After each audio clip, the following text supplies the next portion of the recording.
Bien, maintenant nous sommes avec Alexandre, nous allons parler du vin.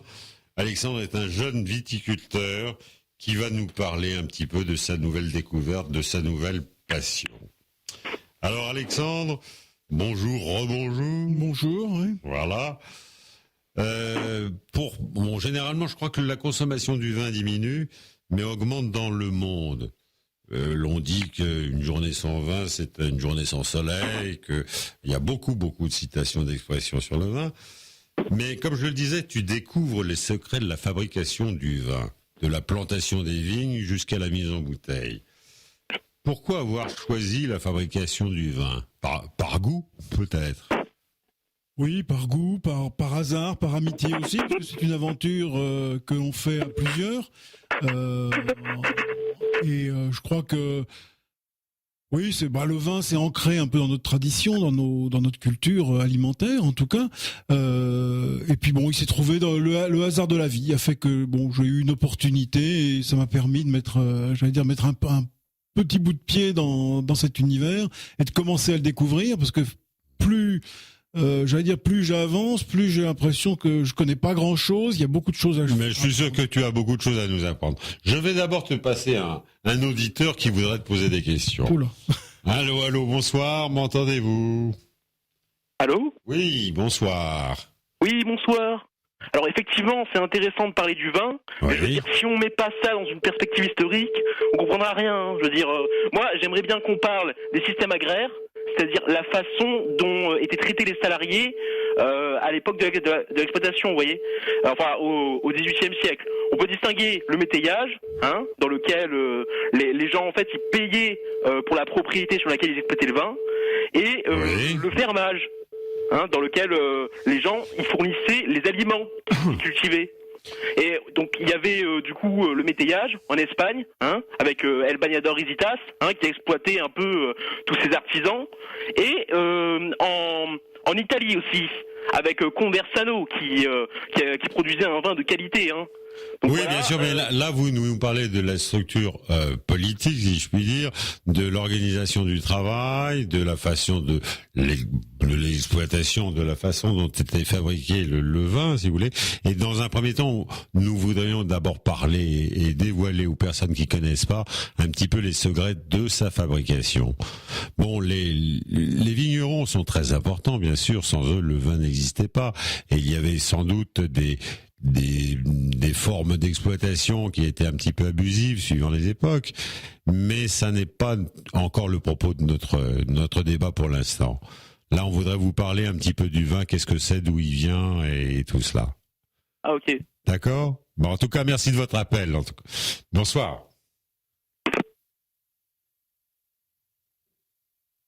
Oui, bonsoir. Oui, bonsoir. Oui. C'est Thomas qui a appelé tout à l'heure au sujet du vin espagnol. Et justement, je voulais rebondir sur ce que vient de dire Alexandre. Oui. Alors, concernant Monsieur El Recitas El Bañador, je voudrais rectifier un petit peu les choses. C'est un homme qui est très important en Espagne parce qu'il avait quand même cultivé 2 hectares 31, ce qui n'est pas négligeable, notamment en Espagne. Et je voudrais aussi parler de la tradition du vin. Le vin a toujours été ancré dans la religion française et catholique, notamment, surtout catholique, au niveau du sang du Christ, notamment, Oui. ce qui peut dévier sur les chevaliers de Bayard, notamment. Et je voulais enchaîner un petit peu au niveau des actualités, parce que ça part un petit peu du vin également, axialement, j'ai envie de dire, que on part sur un terme soralien, notamment en ce moment avec ce qui s'est passé, et avec ce vin.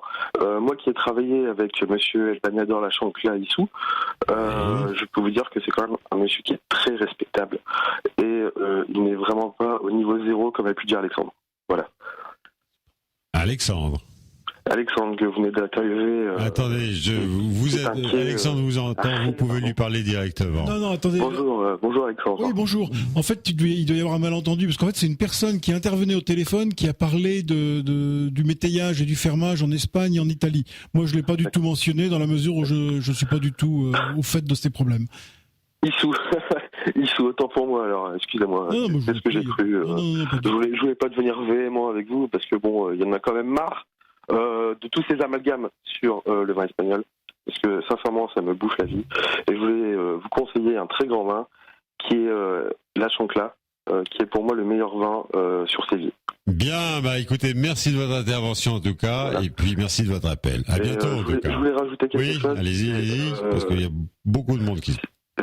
C'est une petite dédicace pour mon ancien employeur qui est axialement. Oui. Des gros bisous, c'est de la part de Sans Peur.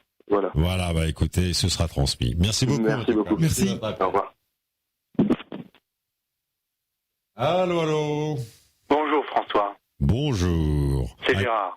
Gérard, bonjour Gérard, comment allez-vous? Ça me fait plaisir. Ben, nous allons bien, Bien, vous allez bien? nous allons bien, Bien. j'espère qu'il en est de même pour vous. Mais absolument, mais j'étais un petit peu chagrin, si je puis me permettre, de ne Oui. pas vous avoir eu en ligne après l'intervention que vous aviez faite, qui était tout à fait intéressante. Ce soir, nous Écoutez, parlons du vin. Oui, alors n'en parlez pas en vain, Véalienne, Bien sûr. dans le sens où vous allez vous laisser ennuyer par un tas de petits, de terribles. Oui. Vous avez certainement relevé le qualificatif de soralien. Oui, absolument. Bon, oui. mais où je vous dois tout le respect, c'est que vous n'avez pas à le relever. Non, Et c'est non. très bien, et restons-en là, quoi. Donc, il y a une attaque de toutes parts qui va se faire au cours de cette nuit pour ennuyer votre émission à propos des vins, etc., qui me semble... Alors, c'est à la fois opportuniste et à la fois c'est vrai que bon nombre d'auditeurs et d'auditrices ne connaissent pas la façon où on vinifie le vin, voire le champagne, etc., comme la champagnisation. Voilà. Et puis, j'aimerais entendre de votre part et de votre invité les terroirs et les principales terres qui font que la spécificité des vins de France. Absolument. Bah, justement, nous avions prévu de l'évoquer. Je vous remercie Pas de rien. Si.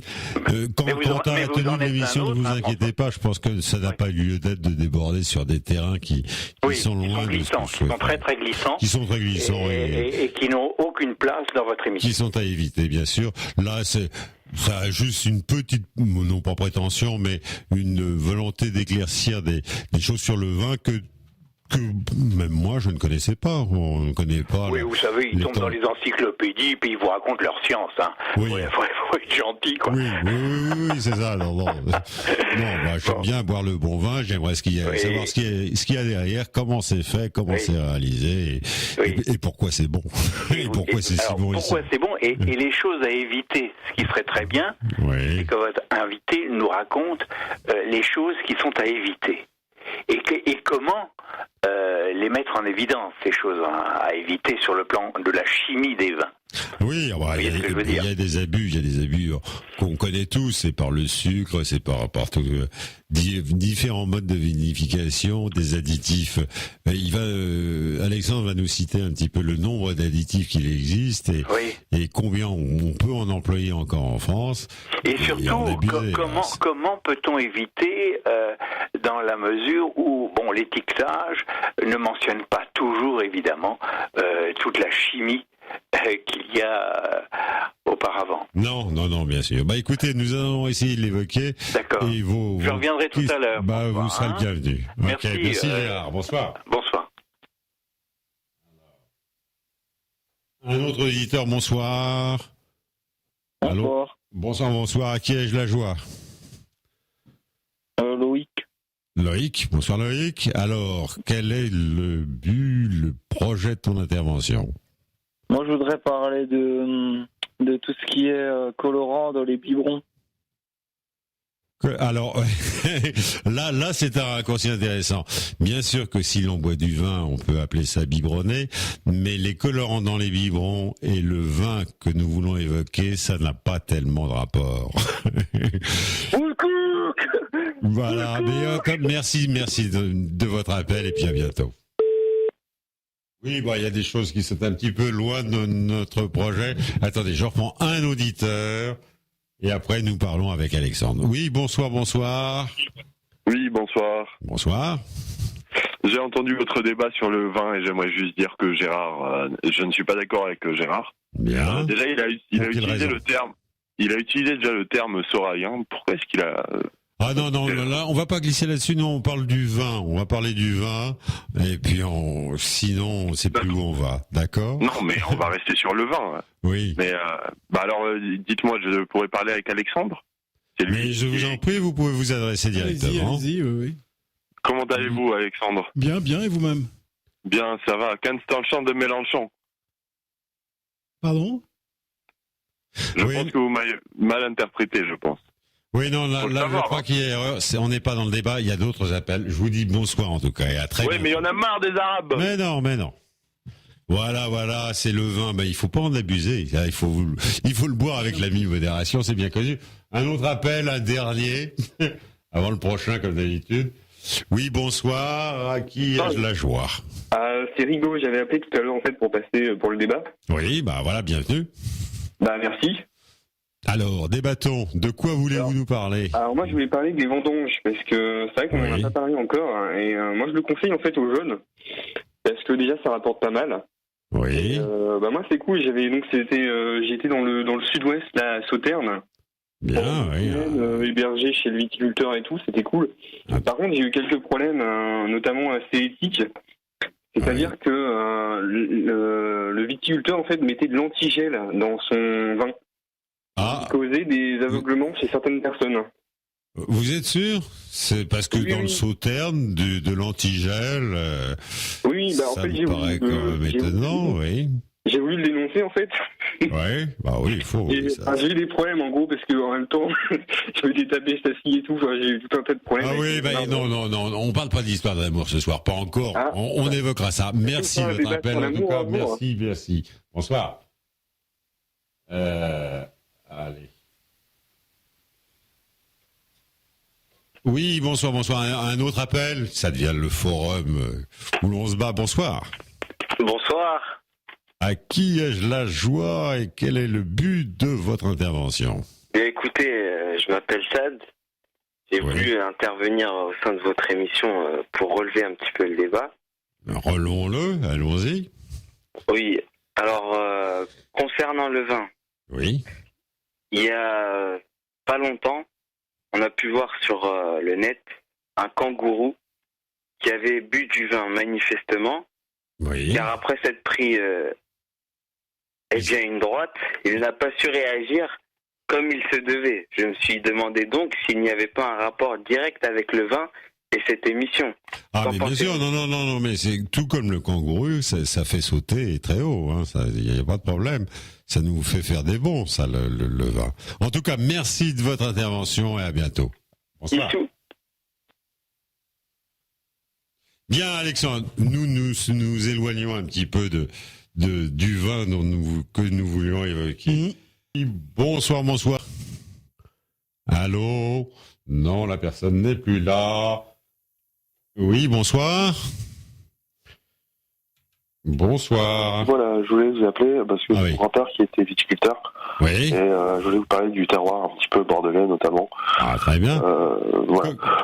Comment vous appelez-vous pour qu'on fasse mieux connaissance? Je m'appelle Le Frig. Je suis d'origine allemande. Voilà. Donc mon grand-père avait un bel établissement sur le Bordelais avec environ 6 milliards, 6 milliards de pieds, non 6 millions de pieds, excusez-moi. Oui, aussi, maintenant, millions, je ne sais plus. Donc un très grand territoire, d'accord, très bien planté. Voilà, donc je voulais vous parler un petit peu de la destruction de notre terroir notamment, qui est terrible par la France, notamment tout ce qui est sioniste, etc., qui essaie d'enfermer un petit peu le Bordelais un petit peu dans la galère. Là, je crois qu'on est sur un autre sujet qui est bien loin des barriques et des fûts, mais c'est tout à fait intéressant. Écoutez, allez replanter la vigne, ça fait beaucoup de bien. En tout cas, je vous souhaite une bonne soirée et merci de votre appel. Sans peur et de retour. Au revoir. Voilà, bon, des appels un petit peu diffus. Gérard nous a mis en garde. Oui, à consommer avec modération. Donc nous parlions des terroirs, de Radio IDF 18, Radio Anguin, Il est 1h08 du matin, vous êtes dans les rêves éveillés, nous évoquons ce soir avec Alexandre Desmazis la fabrication du vin, et nous sommes un petit peu, je ne vous le cache pas, envahis par des appels qui ne veulent pas aborder le vin directement, mais des problèmes un peu parallèles que nous ne souhaitions pas évoquer, que nous n'avons pas préparé, qu'il n'est pas question, il n'est pas utile de passer la nuit là-dessus. Vin, sérieuse, au hasard. Allô. Oui, allô. Oui, bonsoir. Bonsoir. Alors, je me présente, c'est Maxime. Bonjour Maxime. Mon ami. Bonsoir. Je suis maintenant en stage à Bruxelles pour des négociations par rapport au vin. Oui. Et surtout en discussion avec certains lobbies par rapport au vin, disons, d'origine, par rapport aux OGM et par rapport aux OGM et par rapport à la comparaison avec le vin dit artisanal. Dit artisanal, c'est-à-dire? Oui. Alors c'est-à-dire, en fait, on a remarqué en faisant des blind tests que la plupart des gens ne reconnaissent pas la différence entre du vin dit donc artisanal et du vin des productions Carrefour, Lidl, etc. Oui, d'accord. Oui. Voilà. Et donc du coup la question, quand je vous entends parler du vin, quand je vous entends parler des techniques du vin, moi personnellement ça me fait rire parce qu'au final ça ne concerne pas les consommateurs, le consommateur moyen. Oui, c'est possible. Bon, mais il est difficile de généraliser comme ça sur des cas. Vous savez, tous les vins sont faits dans le respect de vinification, dans le respect de cahier des charges pour obtenir des appellations, pour pouvoir être vendus. Ça, c'est l'aspect commercial. On ne peut pas faire du mauvais vin. Alexandre, qu'en penses-tu? D'abord, la dégustation, c'est quelque chose qui n'est pas simple en matière de vin. Donc ça, c'est clairement quelque chose qui n'est pas évident. C'est vraiment un apprentissage, la dégustation du vin. C'est donc pas quelque chose de simple. Maintenant, au niveau des grandes chaînes de distribution, c'est vrai que c'est un des plus importants canaux de distribution du vin. Bon, ils ont beaucoup amélioré leur rayon vin, donc moi personnellement je ne travaille pas avec eux, donc je serais pas capable de dire comment ils s'approvisionnent. Mais normalement, si les vins répondent à des appellations, les vins qu'ils vendent respectent les cahiers des charges. Et aujourd'hui, les foires au vin dans les hypermarchés présentent de bonnes bouteilles. On trouve de bons vins dans les hypermarchés. Bien, cette réponse. Oui, exactement. Vous avez raison sur toute la ligne. Bon, écoute, merci de votre intervention, de ton intervention, et j'espère à bientôt. Voilà. Au revoir, merci. Voilà. Dédicace à Papy Tricot. Au revoir. D'accord, au revoir. Bien, allez, un autre appel. Bonsoir. Oui, allô? Oui, allô, bonsoir. Oui, bonsoir. Je suis bien sur la radio? Oui, et qui êtes-vous bien? Qui êtes-vous? Oui, je suis Maddox, je m'appelle Maddox. Maddox, bien, oui. Bon, j'aimerais rebondir sur ce qu'a dit Alexandre sur les vins de... Ah, voilà, un problème de téléphone. Ça a glissé, c'est tombé. C'est pas grave, c'est pas grave. Allez, nous essayons. Un autre. Oui, bonsoir. Bonjour, c'est Pascal. Bon, Pascal, je sais que c'est sérieux, là. En fait, je parlais des vins de Corse. Je n'ai pas compris sur l'instant, mais elle a un accent du Midi extraordinaire. Nous allons écouter Martha. Allô, Martha, nous entendez-vous? Bonsoir. Bonsoir Martha. Vous avez la voix du soleil, c'est ça qui est merveilleux. Donc oui, je voulais parler des vins corses parce que depuis tout à l'heure, ça n'a pas été... évoqué, non, c'est vrai. Exactement. Et donc, il y a plus quand même de 350 domaines, il me semble. Oui. Donc, c'est assez intéressant, les cépages n'étant pas les mêmes que ceux que vous avez en France métropolitaine. Exact, oui. Exact, vous avez du Scacciarel ou du Nieluch ou du Syrah qui sera également commun. Oui, du Vermentino dans les blancs également. Vermentino aussi, vous en avez, oui. Oui, alors c'est quoi la grande différence? Ce sont les cépages, alors les cépages sont plus des Italiens en fait, et les sols évidemment, puisque l'air est très humide, le sol également, et salé. Oui. Donc après voilà, je voulais aussi parler de quelques domaines qui me tenaient à cœur, si ça vous embête pas. Non, allez-y, au contraire, c'est sympathique. Alors vous avez un château Zulman au Sage qui est très fort en nez, petit en bouche, qui est très très bon. Oui. À la différence du château Pailloux qui sera plus rond par exemple, qui est moins dans ce que je préfère, moins subtil. Ah bon, d'accord. Oui. Château Pailloux, oui, d'accord. Voilà. Et différent. Et ça appartient à la famille, à la Cardi Family, pardon, qui est très connue en Corse. Ah d'accord, oui. Bon, ça, on ne veut pas rentrer dans les familles corses parce que je sais que ça peut être difficile. ça peut l'être, effectivement. Et puis, c'est quand même mieux de boire un bon vin corse, même si on n'en trouve pas vraiment partout, que de boire une canette de bière 8-6 dans les toilettes d'Auchan, par exemple. Ah oui, bien sûr. C'est souvent le cas chez les jeunes. Il faut apprendre à connaître le vin et vous avez tellement de choses différentes qui... Mais c'est vrai que le vin corse est excellent et puisqu'on en parle, moi j'ai eu la chance de faire une dégustation de rosé avant l'été.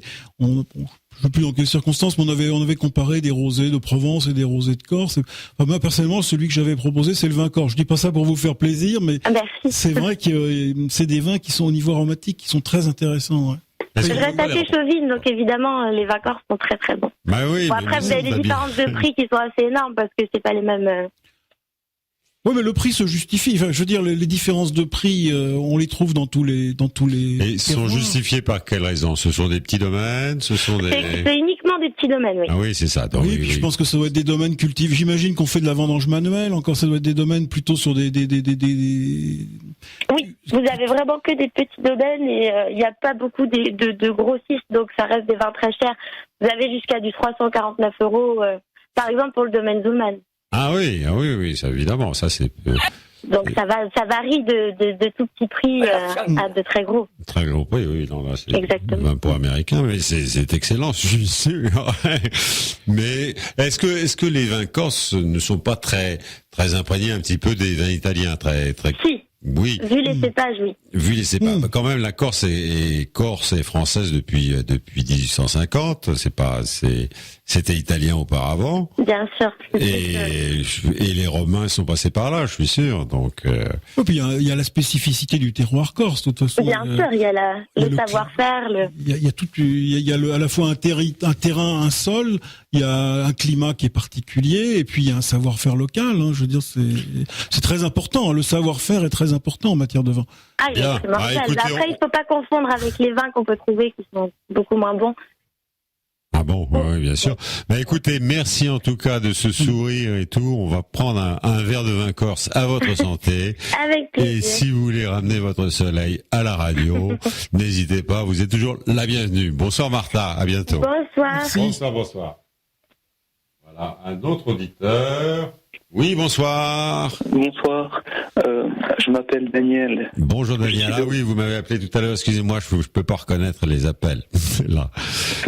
Oui, je suis d'origine italienne. Je voulais le préciser pour une question plus tard.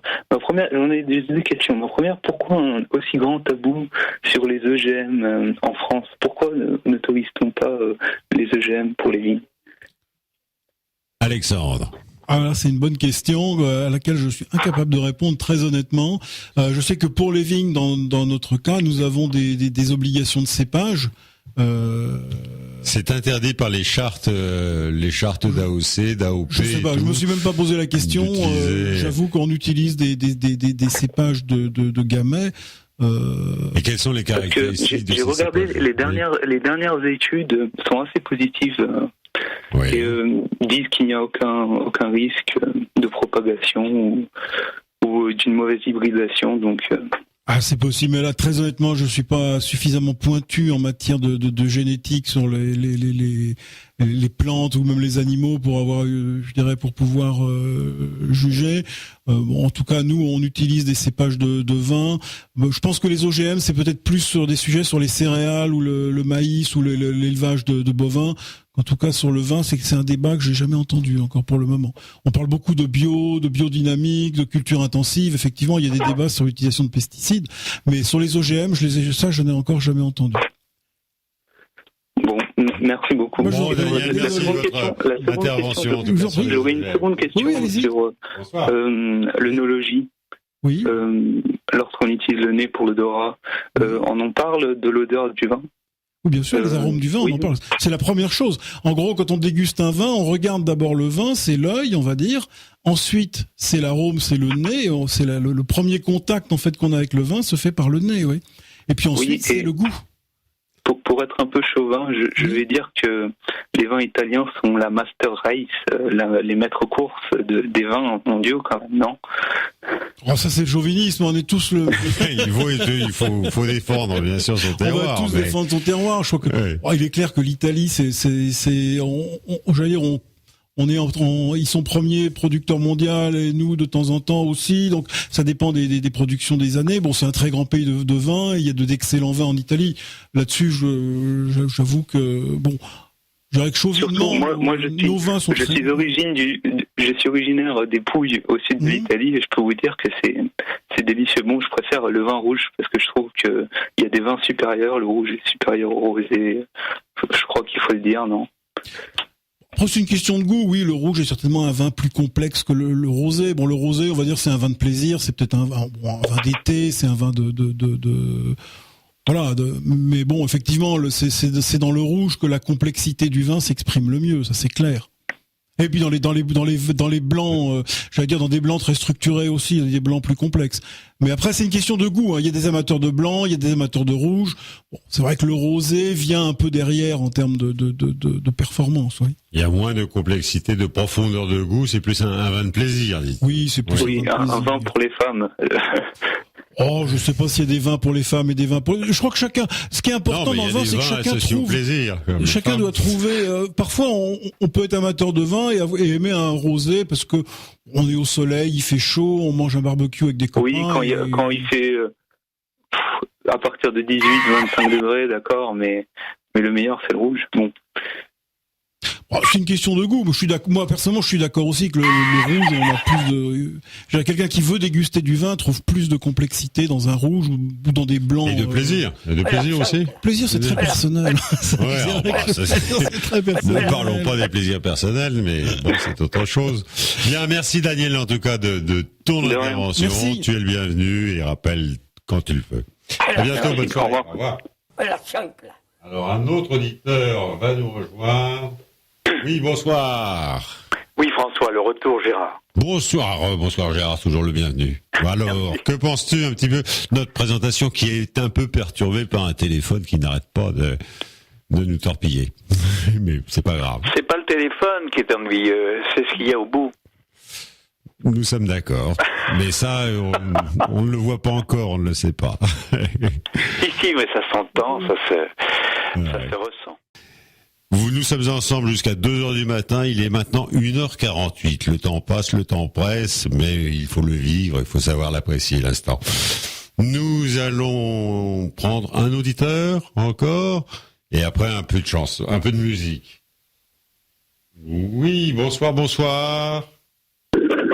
Allô, oui. Ah oui, bonsoir. Allô, bonsoir. Oui, je vous entends, je vous écoute. Attendez, je coupe juste que je suis avec la radio là. Oui, voilà. Oui, il n'en faut pas trois, sinon on n'entend plus rien. C'est le célèbre Larsen qui arrive. C'est ça. Oui. Bonsoir. Oui, alors moi je suis Célestin. En fait, je vous appelais parce que je vis dans une association de reconstitution antique qui est spécialisée donc dans la mise en place de la chaîne du vin dans l'Antiquité, de la conception à la dégustation. Oui. Donc voilà, je souhaitais partager mon expérience là-dessus. Alors attendez, là vous évoquez le vin antique, c'est cela? C'est ça.